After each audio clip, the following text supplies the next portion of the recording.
Hi all, അസ്സലാമലൈക്കും. Welcome back to stitching lab. അപ്പോൾ ഇന്ന് നമുക്ക് ഹാൻഡ് എംബ്രോയിഡറി ചെയ്യാൻ വേണ്ടിയിട്ട് എന്തൊക്കെ സാധനങ്ങളാണ് വേണ്ടതെന്ന് നോക്കാം. ഇതിനായിട്ട് ഇതുപോലത്തെ ഫ്രെയിമാണ് നമുക്ക് വേണ്ടത്. ഇതിനെ എംബ്രോയിഡറി ഫ്രെയിം എന്നോ റിംഗ് എന്നോ പറഞ്ഞാൽ നമുക്ക് ഷോപ്പിൽ നിന്ന് വാങ്ങിക്കാൻ കിട്ടും. ഇത് പല സൈസിലും അവൈലബിൾ ആണ്. ഇതിൻ്റെ സൈസിനനുസരിച്ചാണ് ഇതിൻ്റെ റേറ്റ് വരുന്നത്. എൻ്റെ കയ്യിലുള്ള ഏറ്റവും ചെറിയ സൈസ് എന്ന് പറയുന്നത് 5 ഇഞ്ചിൻ്റെയാണ്. ബിഗിനേഴ്സിനൊക്കെ 8 ഇഞ്ചിൻ്റെ ഫ്രെയിം വെച്ചിട്ട് ചെയ്യുന്നതാകും നല്ലത്. അതാകുമ്പോൾ കയ്യിൽ വെച്ച് ചെയ്യാനൊക്കെ എളുപ്പമായിരിക്കും. ഇനി നമുക്ക് ആവശ്യമുള്ളത് നീഡിലാണ്. നീഡിൽ ഇതുപോലത്തെ ഒരു സെറ്റ് വാങ്ങിയാൽ മതി. ഇതാകുമ്പോൾ ഇതിലെല്ലാ സൈസിലുള്ള നീഡിൽസും വരുന്നുണ്ട്. ഇതിന് 38 രൂപ ആ റേറ്റൊക്കെയാണ് വരുന്നത്.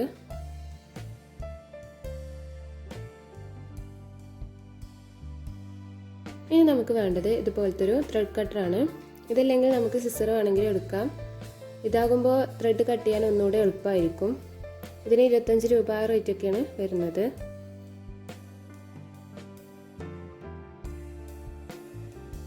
ഇനി നമുക്ക് വേണ്ടത് ത്രെഡാണ്. ത്രെഡ് പല കളറിലും പല റേറ്റിലും നമുക്ക് വാങ്ങിക്കാൻ കിട്ടും. ഇത് ഡോളിയുടെ ത്രെഡാണ്. ഇതിന് ഒന്നിന് 4 രൂപ റേറ്റൊക്കെയാണ് വരുന്നത്. ബിഗിനേഴ്സിനൊക്കെ ഈ ത്രെഡ് വെച്ചിട്ട് ചെയ്യുന്നതാണ് നല്ലത്.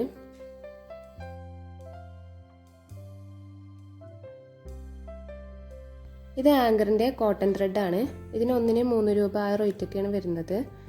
ഡ്രസ്സിലൊക്കെ ഡിസൈൻ ചെയ്യാൻ നമ്മൾ സാധാരണ ഈ ത്രെഡാണ് എടുക്കാറ്. ഇതും പല കളറിലും നമുക്ക് വാങ്ങിക്കാൻ കിട്ടും. ഇത് ആങ്കറിൻ്റെ പേൾ കോട്ടൺ ത്രെഡാണ്.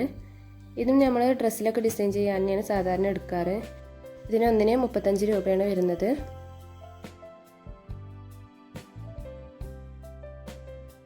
ഇനി നമുക്ക് ഇതുപോലത്തെ കാർബൺ പേപ്പർ വേണം. ഇത് യെല്ലോ കളറിലും വൈറ്റ് കളറിലും വരുന്നുണ്ട്. ഇതിൽ ഒന്നിന് 3 രൂപ ഒക്കെയാണ് വരുന്നത്. ഇത് നമ്മൾ യൂസ് ചെയ്യണത് ഒരു ഡിസൈൻ വരഞ്ഞാൽ നമുക്കത് ക്ലോത്തിലേക്ക് ട്രേസ് ചെയ്തെടുക്കാൻ വേണ്ടിയിട്ടാണ്.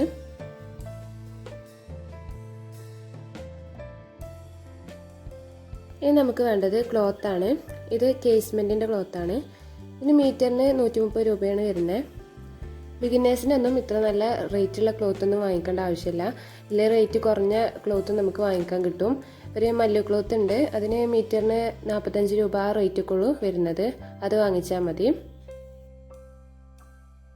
ഇനി നമുക്ക് ആവശ്യമുള്ളത് ഇതുപോലത്തെ ഒരു പെന്നാണ്. ഇതിന് ഇറേസബിൾ പെൻ എന്നാണ് പറയുന്നത്. ഇത് നമ്മൾ യൂസ് ചെയ്യുന്ന എന്തിനാണെന്ന് വെച്ചാൽ നമുക്ക് ഒരു ഡിസൈന് ഇത് വെച്ചിട്ട് ക്ലോത്തിൽ വരഞ്ഞു കൊടുക്കാം. ഇത് നമുക്ക് മായ്ച്ച് കളയണമെന്നുണ്ടെങ്കിൽ ഒന്ന് അയൺ ചെയ്ത് കൊടുത്താൽ മതി. അപ്പോൾ ഇത്രയും ഐറ്റംസാണ് നമുക്ക് ഹാൻഡ് എംബ്രോയിഡറി ചെയ്യാൻ ആവശ്യമുള്ളത്.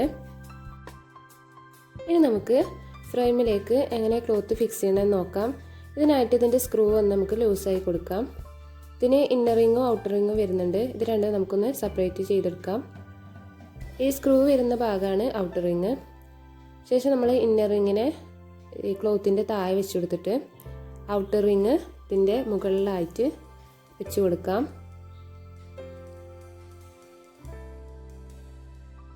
ഇതുപോലെ വെച്ചതിന് ശേഷം ഇതിൻ്റെ സൈഡൊക്കെ ഒന്ന് നമുക്ക് പ്രസ് ചെയ്ത് കൊടുക്കണം. ഇതുപോലെ നന്നായിട്ട് പ്രസ് ചെയ്ത് കൊടുക്കുക. ശേഷം നമുക്കിതിൻ്റെ ആ സ്ക്രൂ ഒന്ന് ടൈറ്റ് ചെയ്ത് കൊടുക്കണം. ഇന്നർ റിങ്ങിനെ കവർ ചെയ്യുന്ന രീതിയിൽ വേണം ഔട്ടർ റിങ് വെച്ച് കൊടുക്കാൻ. ഇനി നമുക്ക് ക്ലോത്തിനെ എല്ലാ സൈഡിലും ഇതുപോലെ ഒന്ന് വലിച്ചു കൊടുക്കാം. വലിച്ചു കൊടുക്കുമ്പോൾ ക്ലോത്ത് ഫ്രെയിമിൽ നിന്ന് പോരാതെ നോക്കണം. ഇനി നമുക്ക് എക്സസ് വന്ന ക്ലോത്തൊക്കെ ഒന്ന് കട്ട് ചെയ്ത് മാറ്റാം. ക്ലോത്ത് നമുക്ക് ലിനൻ്റെ ക്ലോത്തും അതുപോലെ പോപ്ലിൻ്റെ ക്ലോത്തൊക്കെ എംബ്രോയിഡറി ചെയ്യാൻ വേണ്ടിയിട്ട് എടുക്കാം.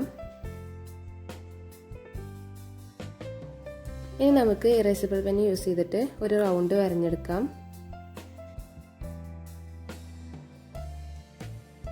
ഇനി നമുക്ക് ത്രെഡ് എങ്ങനെ എടുക്കണമെന്ന് നോക്കാം. ഇതിന് ഞാനിവിടെ ആങ്കറിൻ്റെ ത്രെഡ് എടുത്തിട്ടുണ്ട്. ഇത് 6 സ്ട്രാൻഡ്സിലാണ് വരുന്നത്. അപ്പോൾ നമുക്ക് എത്ര സ്ട്രാൻഡ്സിലാണ് വേണ്ടതെന്ന് വെച്ചാൽ നമുക്ക് അത് നമ്മുടെ ഇഷ്ടത്തിനനുസരിച്ച് എടുക്കാം. ഈ ആര കാണുന്ന രീതിയിൽ നമ്മൾ ത്രെഡ് വലിച്ചെടുത്താൽ മതി. അങ്ങനെ എടുക്കുമ്പോൾ നമുക്ക് കെട്ടൊന്നും കൂടാതെ ഈസി ആയിട്ട് ഇതിന് ത്രെഡ് എടുക്കാൻ കഴിയും. ഇനി നമുക്കിതിന് എത്ര ത്രെഡാണ് ആവശ്യമുള്ളത് അത്രയും ഇതിന് എടുത്തിട്ട് നമുക്ക് ത്രെഡ് കട്ടർ വെച്ചിട്ട് ഇതൊന്ന് കട്ട് ചെയ്തെടുക്കാം. ഇനി നമുക്ക് നീഡിലിൽ ത്രെഡ് കോർത്തെടുക്കാം. അങ്ങനെ നമ്മൾ ത്രെഡ് നീഡിലിൽ കോർത്തിട്ടുണ്ട്. ഇനി നമുക്ക് ഇതിൻ്റെ ഒരറ്റം കുറച്ച് നീളം കൂടിയതും ഒരറ്റം നീളം കുറവാണ് വേണ്ടത്. എന്നിട്ട് ഈ നീളം കൂടിയ അറ്റത്ത് നമുക്കൊരു കെട്ടിട്ട് കൊടുക്കണം. അതിനായിട്ട് ഇതുപോലെ വിരലിലൊരു ചുറ്റിയിട്ട് ഇതുപോലെ ഒന്ന് പിരിച്ച് താഴേക്കൊന്ന് വലിച്ചു കൊടുത്താൽ നമുക്ക് കെട്ടായി കിട്ടും.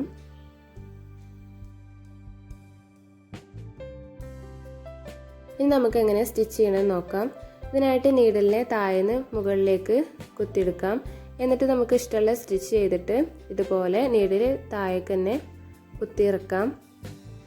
എന്നിട്ട് വീണ്ടും നമ്മൾ ബാക്ക് സൈഡിൽ നിന്ന് ഇതുപോലെ മുകളിലേക്ക് തന്നെ നീഡിലിനെ പൊക്കിയെടുക്കണം. എന്നിട്ട് നമ്മൾ മുമ്പ് ചെയ്ത സ്റ്റിച്ച് തന്നെയാണ് ചെയ്യുന്നത് വെച്ചാൽ ആ സ്റ്റിച്ച് തന്നെ ചെയ്തിട്ട് ഇതുപോലെ താഴേക്ക് നീഡിലിനെ കുത്തിയിറക്കാം.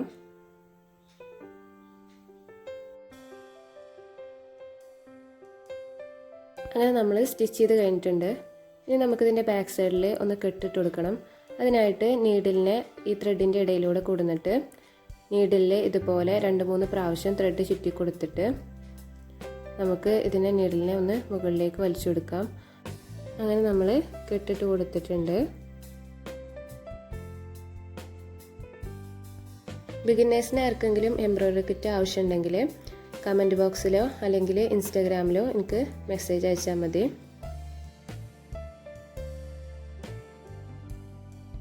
അപ്പോൾ വീഡിയോ ഇഷ്ടമായാൽ ലൈക്ക് ചെയ്യാനും ഷെയർ ചെയ്യാനും സബ്സ്ക്രൈബ് ചെയ്യാനും മറക്കരുത്. Thank you.